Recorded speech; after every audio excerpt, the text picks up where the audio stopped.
Felice Mazou pour la rencontre de demain contre Genk. Dieu merci, Ndongala est blessé. C'est pourtant un joueur qui pouvait apporter de la vitesse dans le jeu de l'équipe. Vous avez des solutions pour pallier à cette absence? Oui, il y a toujours des solutions. Un entraîneur a un noyau et quand il y a un absent ou l'autre, je pense que les garçons qui jouent un peu moins ou qui ont un peu moins de temps de jeu ont l'occasion de s'illustrer dans ces moments-là, quand il y a des absents, avec évidemment peut-être un profil différent. Didier, effectivement, pouvait nous apporter beaucoup de verticalité, nous apporte beaucoup de verticalité. Le joueur qui le remplacera aura un profil différent, donc c'est à nous, au collectif, au groupe, de s'adapter à son profil. Après 5 matchs de championnat, vous n'avez qu'une seule défaite. Le dernier déplacement au Crystal Arena s'était soldé par un match nul. Le groupe est en confiance? En confiance, en tout cas, on a essayé de les booster un maximum toute la semaine. On a beaucoup travaillé sur l'aspect offensif parce que c'est à ce niveau-là, je pense que le bas blesse pour le moment. Même s'il y a de la volonté, même s'il y a des courses qui se font, on finit pas nos actions. Donc on a travaillé là-dessus toute la semaine.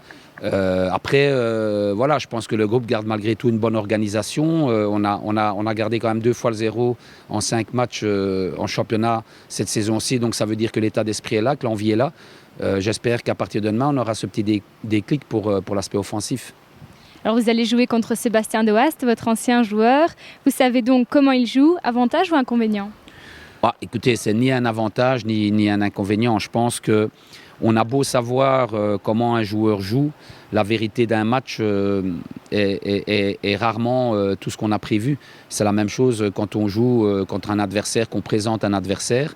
On dit aux joueurs que cet adversaire-là joue de cette manière-là, que ce jour-là court de cette manière-là.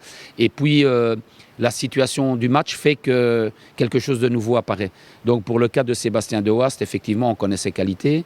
On sait très bien que dans le duel aérien, on doit faire attention. On sait très bien que dans l'anticipation, on doit faire attention. On sait très bien que dans les phases arrêtées, on doit faire attention. Après, le match en lui-même dévoilera la vérité, à savoir si c'est un avantage ou un désavantage qui joue avec Genk.